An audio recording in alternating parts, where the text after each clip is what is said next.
नमस्कार, स्वागत है आप सभी का। आपके साथ मैं हूं पुनीत। केंद्रीय मंत्री हरदीप सिंह पुरी ने न्यूज 18 से खास बातचीत करते हुए कांग्रेस पर जमकर निशाना साधा है। न्यूज 18 को दिए एक्सक्लूसिव इंटरव्यू में केंद्रीय मंत्री ने देश के ज्वलंत मुद्दों पर बेबाकी से अपनी राय रखी। न्यूज 18 नेटवर्क के मैनेजिंग एडिटर रमेश देवगन ने केंद्रीय मंत्री हरदीप सिंह पुरी से खास बातचीत की। सुनवाते हैं। इस समय एक्सक्लूसिव बातचीत करने के लिए जुड़ रहे हैं केंद्रीय मंत्री हरदीप पुरी। हरदीप जी, आपका अभिनंदन है न्यूज 18 पर। आज का ये इंटरव्यू थोड़ा अलग है क्योंकि हर बार आपसे मैं सवाल करता हूं, लेकिन आज मैं वो सवाल पूछ रहा हूं जो राहुल गांधी लंदन में बैठ के उठा रहे हैं। वो कह रहे हैं कि देश में ना तो मीडिया यानी कोर्ट्स की और ना ही इलेक्शन कमीशन की यानी चुनाव आयोग की। देखिए, राहुल गांधी जी बहुत इंटरेस्टिंग चीजें कह जाते हैं। वो लोग कह रहे हैं कि डेमोक्रेसी भारत में शायद डेमोक्रेसी नो लॉन्गर एग्जिस्ट्स। तो मैं उनको दो तीन चीजें याद करवाना चाहता हूं जी। हमारे इतिहास में 1947 से लेकर एक ही ओकेजन है जब फ्रीडम ऑफ स्पीच और सिविल लिबर्टीज जो हैं वो सस्पेंड कर दिए गए थे। वो था जून 1975 में, जब उनकी ग्रैंडमदर ने भारत में इमरजेंसी डिक्लेयर की। उसके अलावा मुझे कोई इंसिडेंट पता नहीं है जब कि कॉन्स्टिट्यूशनली जो गारंटीड फ्रीडम ऑफ स्पीच और सिविल लिबर्टीज हैं they had been suspended. Number one. Rahul Gandhi ji कहते हैं कि वो बोल नहीं पाते क्योंकि यहां पे उनकी आवाज सुननी नहीं जाती है। जब माननीय महामहिम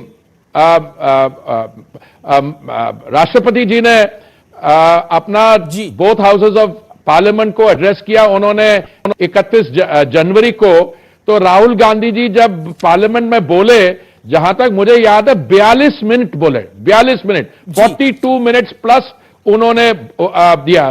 तो वो कहते हैं उनको बोलने का मौका नहीं दिया जाता। मैं उनसे पूछता हूं, कई तो सेशंस होते हैं जब उनकी अटेंडेंस 0 होती है, और वो केरला से इलेक्टेड है, तो केरला से भी जो एवरेज टाइम अटेंडेंस, जो एवरेज अटेंडेंस है, उससे भी उनका अटेंडेंस रिकॉर्ड उससे कमजोर है, उससे कम है। और अगर आप देखिए कितने मेंबर्स ऑफ पार्लियामेंट सवाल पूछते हैं, वो भी नहीं पूछते। सो इन सम रिस्पेक्ट्स ऑनरेबल राहुल गांधी, जो मुझे पता नहीं वो कैम्ब्रिज विश्वविद्यालय में जब बोल रहे थे, वो क्लासरूम में कुछ लोग बैठे थे, कुछ स्टूडेंट्स हैं, उनको क्या प्रूव करना चाह रहे थे कि उनका जो नाम है वो तो गांधी नेहरू परिवार, वो तो भारत के जो फ्रीडम स्ट्रगल उसके साथ जुड़ा हुआ है। Mahatma Gandhi was the father of the nation, तो इनके साथ कोई रिश्तेदारी नहीं है, पर इन्होंने गांधी नाम तो कहीं और से लिया है। मेरा अगला सवाल आपसे ये, वो कह रहे हैं कि भारत की स्थिति जो है, उन्होंने एक बड़ी बात बोली राहुल गांधी जी ने, उन्होंने बोला भारत की स्थिति यूक्रेन जैसी हो गई है। इस विषय पर आप क्या कहना चाहते हैं?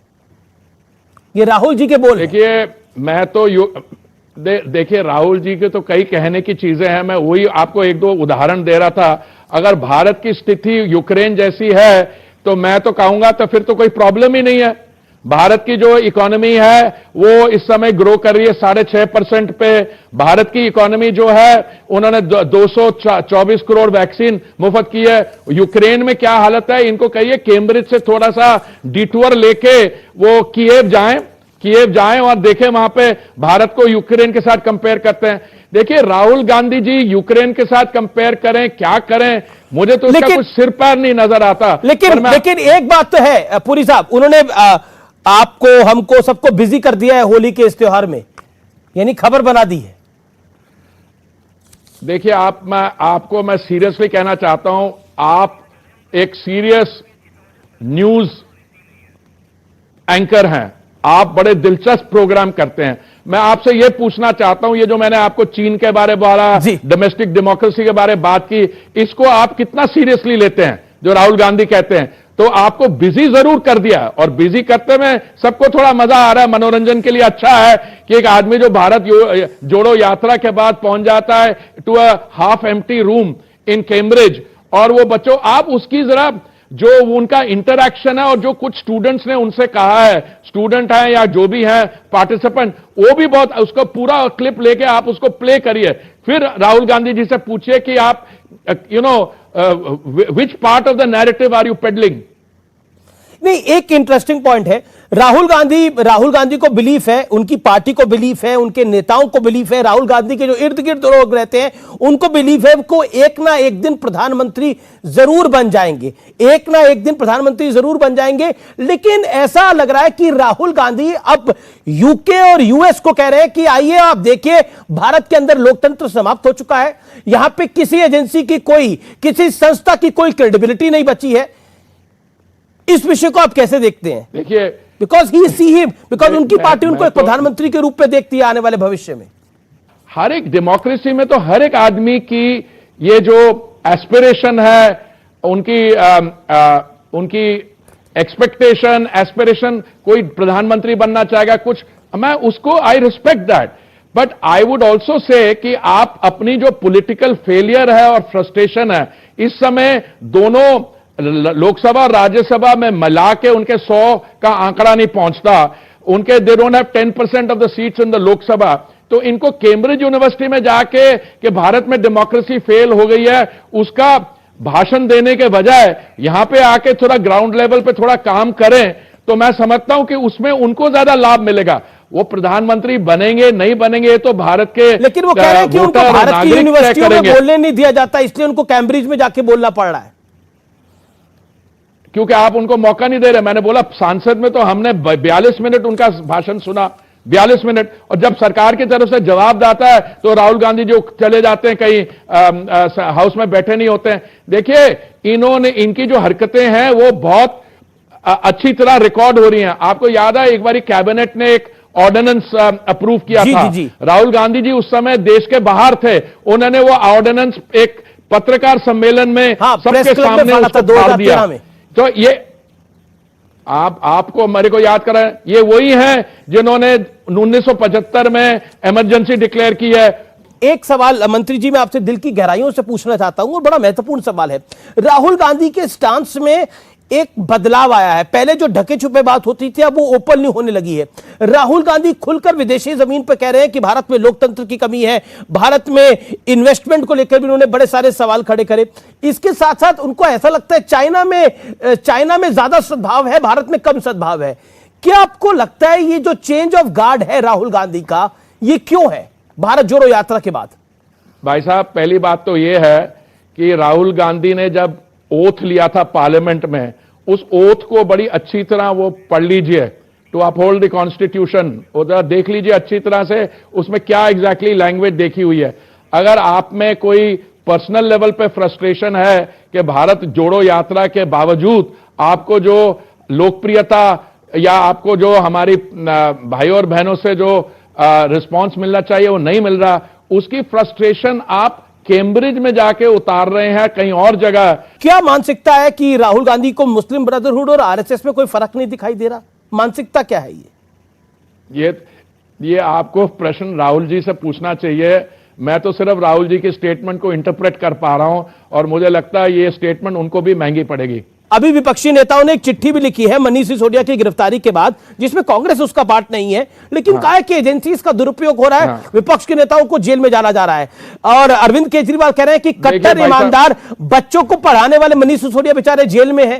पहली बात तो यह है कि मनीष सिसोदिया जी के ने बड़े मल्टीपल पोर्टफोलियोज थे, उनकी यह गिरफ्तारी अच्छे बच्चों को शिक्षा देने के लिए नहीं हुई है, उनकी इसलिए हुई है कि वो एक शराब का घोटाला हुआ है, एक्साइज स्कैम, उसके अंदर हुआ है। अगर वो कट्टर ईमानदार हैं तो they should just place the facts in the public domain and the problem will be over.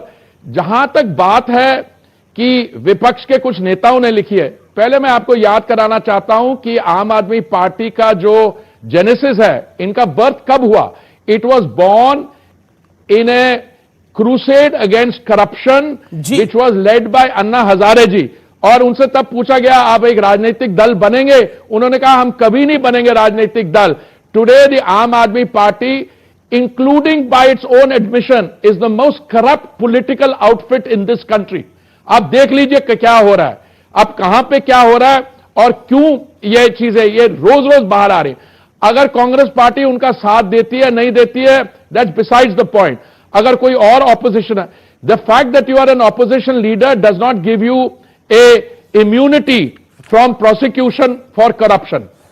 Priyanka Vadra कहती हैं कि उनका आरोप है कि विपक्षी नेता जो बीजेपी के सामने झुकने को तैयार नहीं है, सीबीआई के जरिए और बाकी एजेंसीज के जरिए उन्हें परेशान किया जाता है।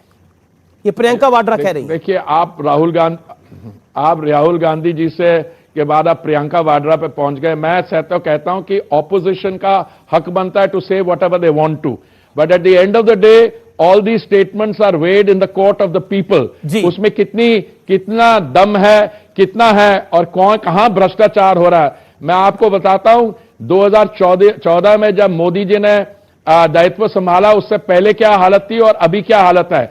अभी ये लोग चीजें ढूंढते हैं। जहां तक डेमोक्रेसी की बात है, चाहे वो उच्च न्यायालय हो, चाहे वो प्रेस हो, आप जैसे लोग, आपके भाई बंधु, हमें सुबह से लेकर रात तक वी गेट अब्यूज। एंड अगर कोई जो कांग्रेस रूल स्टेट में अगर कोई कर दे, अभी हाल में आपका एक कॉलीग है, उसने उनकी किसी मेंबर ऑफ द फैमिली को मेडन नेम से रेफर किया, उसको फटाफट अंदर कर दिया और देखिए क्या हुआ। अब देखिए वेस्ट बंगाल में।